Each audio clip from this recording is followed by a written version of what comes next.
Sailboats. One of the many off-grid platforms we've rocked over the years. It was really nice out here, and then the wind picked up a bit, which is great for sailing, but not so great for wearing shorts and a bikini.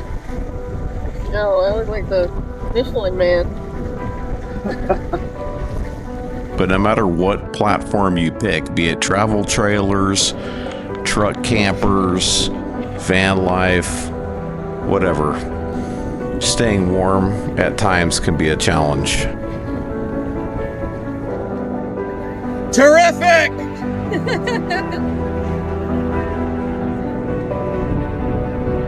Hey!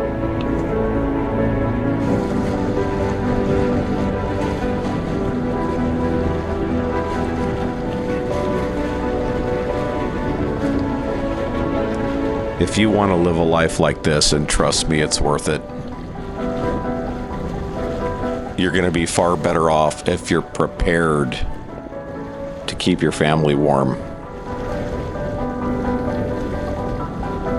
Yes! That's awesome. No, it's not going to be like living in your current home with central heat. Tell me when you want me to get into the wind.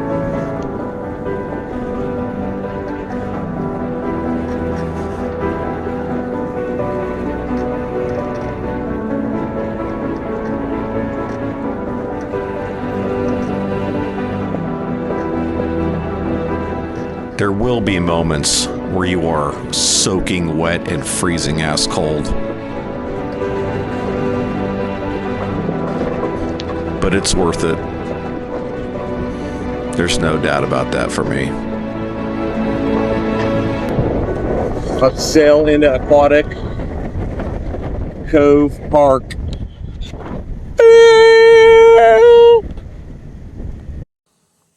Today, we're going to get back into my How to Live Off-Grid Tomorrow series.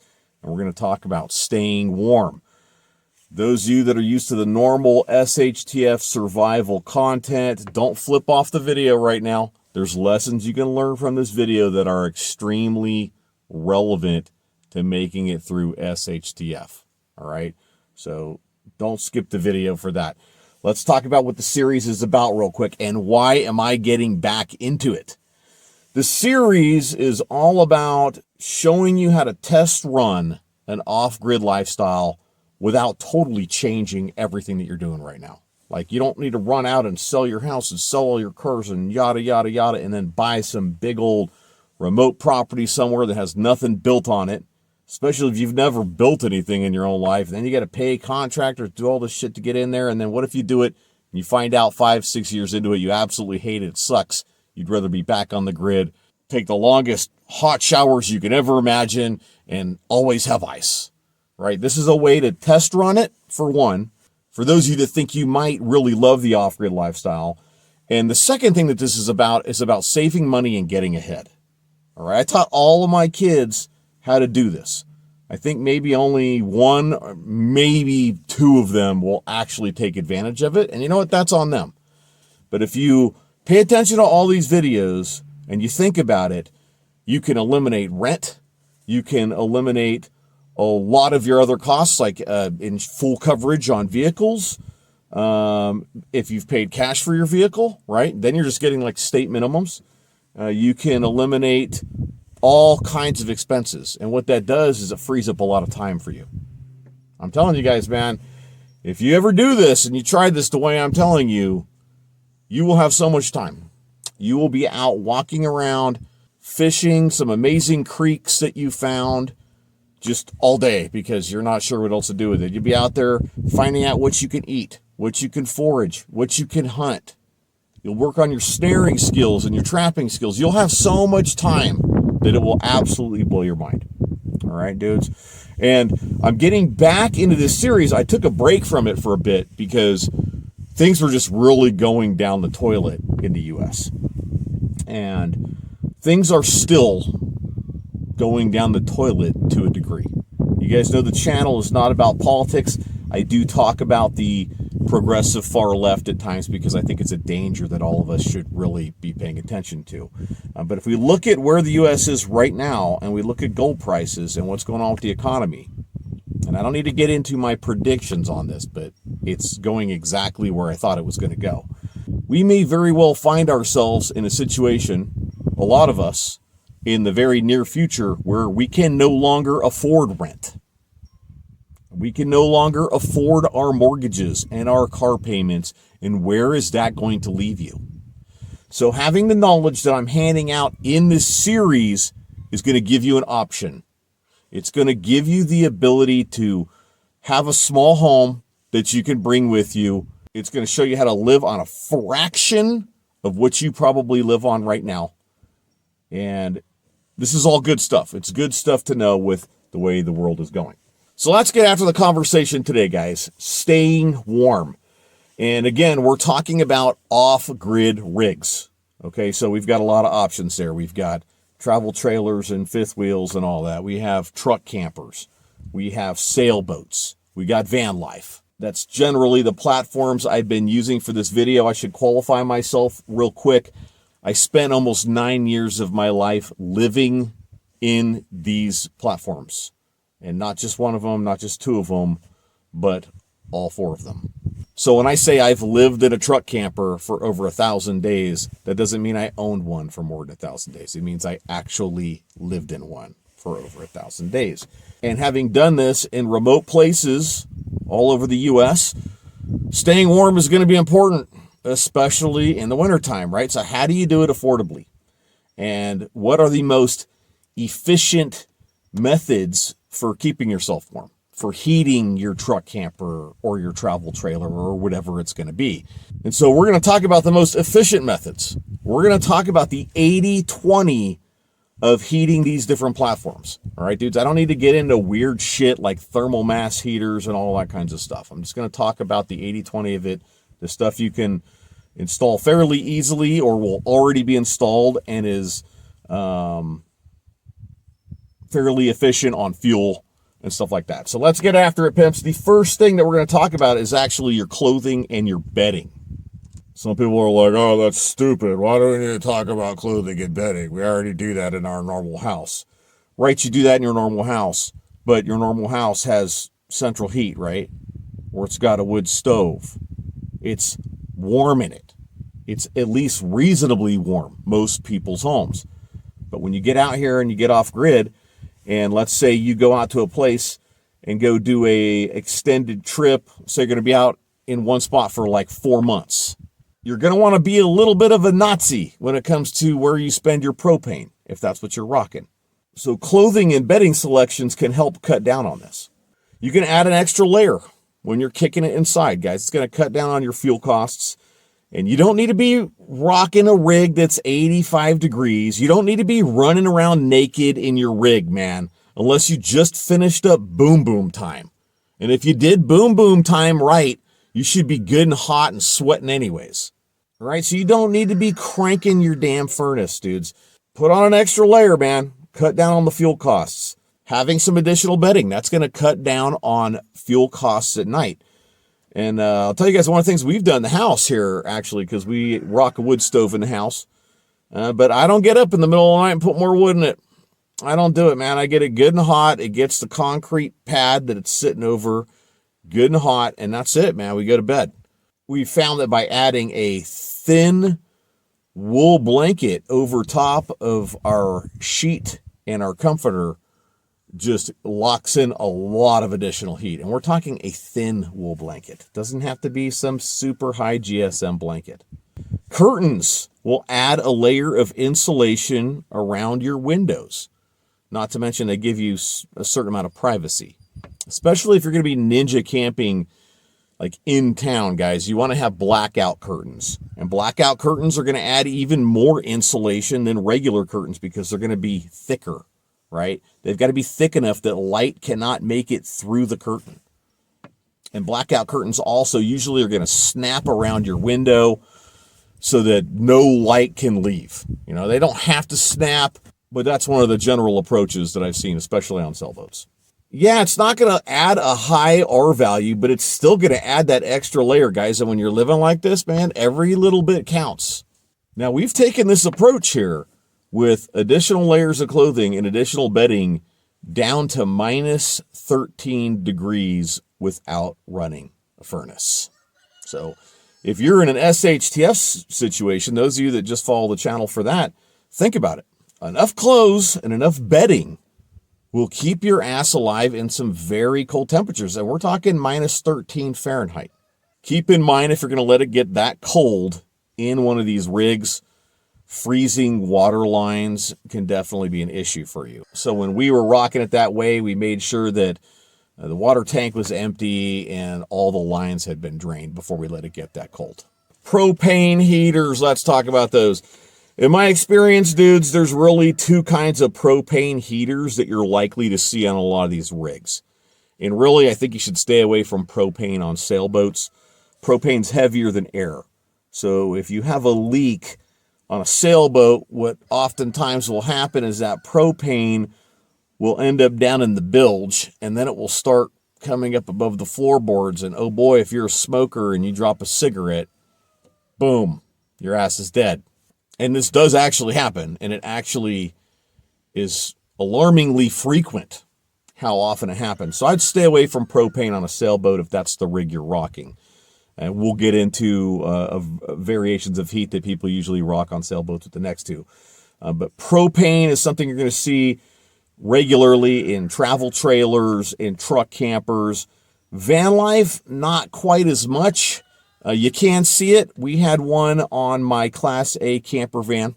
It was a 1979 Dodge Explorer. Super sick rig. The appliances and the heat ran on propane. Now, talking about these propane heaters, the two kinds you're going to see are the ones that are catalytic heaters and the ones that have a blower.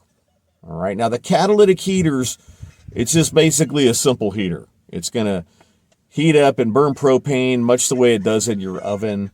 And usually there's a little dial, and not normally a thermostat, but a dial. So you can turn it up if it's not hot enough in your rig. If it's getting too warm, you can turn it down. A lot of them, you can just set them on the lowest setting if you're going to sleep and you're going to be in sub-freezing temps. And that's really the variety that I would suggest, catalytic heaters, because they don't use any electricity. The ones with the blowers might be all fancy, and you might even have like ducting that goes under the floor so it can blow the hot air around. And yeah, are they a little bit more comfortable? Yes, they are. But at the same time, that fan, when it kicks on, is sucking the juice out of your batteries. And so it's just not really smart to rock this kind of setup if you're planning on doing like extended off-grid trips. Real quick, let me hit up the proverbial emergency oven heater.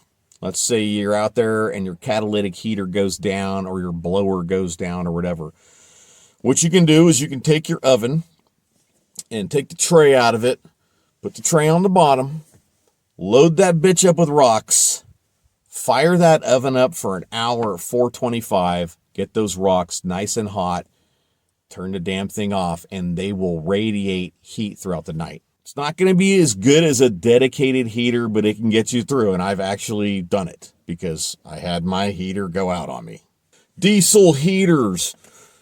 So diesel heaters are a great option, in my personal opinion, on rigs that use diesel for the fuel, because you don't really want to be hauling around two kinds of fuel. Let's say that you're van lifing it and your van runs on regular gas. Do you want to have to carry containers of diesel on top of it, or do you want to just be able to dip into your diesel tank if you need to? And then you might have diesel tanks with you that are full, and you might have to use them to get your vehicle back to civilization, right? Maybe you estimated poorly on the fuel costs getting way out in the boonies. You get out there, you got less than half a tank left. Diesel has a pretty high BTU per gallon, dudes. We're talking 137,000 BTUs per gallon. A gallon is a little over 8 pounds. I want to say 8.3 pounds. And diesel can also be pretty affordable depending on the state that you live in and the state of things, the economy. It can also be expensive. When it comes to diesel heaters themselves, there's a lot of different models out there.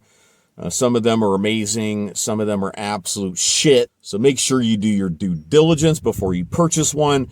I will also warn you that some of these can be dirty. You know, most of the time, if you're putting a diesel heater in like a sailboat or a camper van, it's not going to be plumbed to your main diesel tank. You're going to have to fill the damn thing up. And that means you're getting out funnels and you're fumbling around with your big ass freaking diesel can and all this shit. And if you pour that shit all over the inside of your van, man, your van life is going to suck for a while. Next, we're going to get into wood stoves. This is another one that is fairly common on sailboats. I have seen them in travel trailers, though. Some people will go ahead and install them in those other kinds of platforms. The fuel's everywhere, obviously, and being a survivalist and a prepper, they're very appealing to me. But are you winning for what you're giving up? You know, like if you have a propane catalytic heater and you're going to add a, let's say, 90-pound cast iron wood stove to your travel trailer, well, first off, it's going to take up some of your living space. Secondly, you got to install the rest of the damn thing and, you know, do the chimney pass through correctly, make sure it's not going to leak and all of that. If you screw it up, you don't know what you're doing, you might set your damn trailer on fire. That's the other thing about wood stoves, is you're literally playing with fire. You can have wood that likes to crackle and pop and explode and blow freaking hot embers out the front of your wood stove through the freaking little vent dial. So there's definitely more risk with it. You know, we gotta weigh it. And when it comes to the fuel itself, it kind of depends on what kind of wood you're burning, right? You could be burning pine, probably going to get you about 3,500 BTUs per pound, all the way up to stuff like seasoned oak, which will provide 8,000 to 9,000 BTUs per pound, which is roughly half the BTUs you're going to get out of diesel per pound. So diesel still superior, but, you know, can be a mess.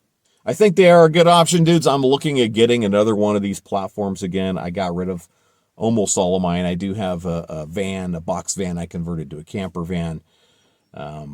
But the wife and I want to rock something a little bit bigger. You want to make sure that whatever one of these rigs you pick is going to be big enough for you to be comfortable. If you pick one that's not big enough, you're going to quit, man. You're going to stop doing it, you know. And we know that about ourselves. So we want one that's going to be bigger than my box fan. Let's get into one more trick real quick before we wrap this thing up, is the hot water trick. We talked about the thermal mass of rocks in the oven. Well, it's the same thing with hot water, you know, especially if you're rocking a wood stove and you have the space to put a pot of water on top of it. It's not going to cost you any more wood to just let that wood stove heat that water up at night. And now when you go to bed, you've got a pot of water up there releasing that thermal energy into the air of your trailer while you're sleeping. You can also rock the outdoor boys method and take a Nalgene bottle, fill it with hot water, and put it in your bedding. You could even use an outdoor fire to take advantage of some of these thermal mass ideas. Let's say you hit the road with a galvanized bucket or even like a stainless pot, man. You could heat some rocks in the fire that you're having outside at night, and before you go in to sleep, throw a whole bunch of hot rocks in a steel pot and bring them inside with you. Just make sure you put it on a safe surface so you don't wake up to a fire in your truck camper. Concluding thoughts, guys. There's obviously a lot of ways to get this done, and there's a lot of tricks. So if you guys have some tricks that I didn't list, let's hear about it down in the comment section, dudes. It's always a conversation on this channel. Also, for those of you that are thinking about this idea, make sure you go check the comments down below, and I'm going to ask those of you with a lot of experience living this way, get down there in the comments section, man. Write us a good paragraph. Let us know what you rocked, how you did it, any of the tips and tricks you used, so that the folks with less experience could take advantage of that. Thanks, guys. That's it. I have more coming from this series in the future. I'm going to do a lot of stuff to include covering ninja camping in depth. Make sure you like the video, share it, subscribe to the channel. I've got a little playlist going about these how to live off grid tomorrow videos, so make sure you check that out. And if you guys like what I'm doing and want to help support the channel, check out my Patreon in the link below. I'm going to put a link down there in the description. For $5 a month, you get access to what is approaching 40 hours of additional video content on there in the form of info dumps. My patrons ask me questions, and I do info dumps. I answer their questions all the time. There's also a pretty cool Signal group chat that you might want to be a part of. All right, guys? That's it, guys. I want to thank all of you for your support. Special thanks out to my patrons, obviously, but all you guys help the channel with your views. All right? I do have ads, obviously, so you're helping with some of the ad revenue and stuff like that. And so I appreciate it. I appreciate you guys. That's it. I'll let y'all go. I'll see you guys in the next video.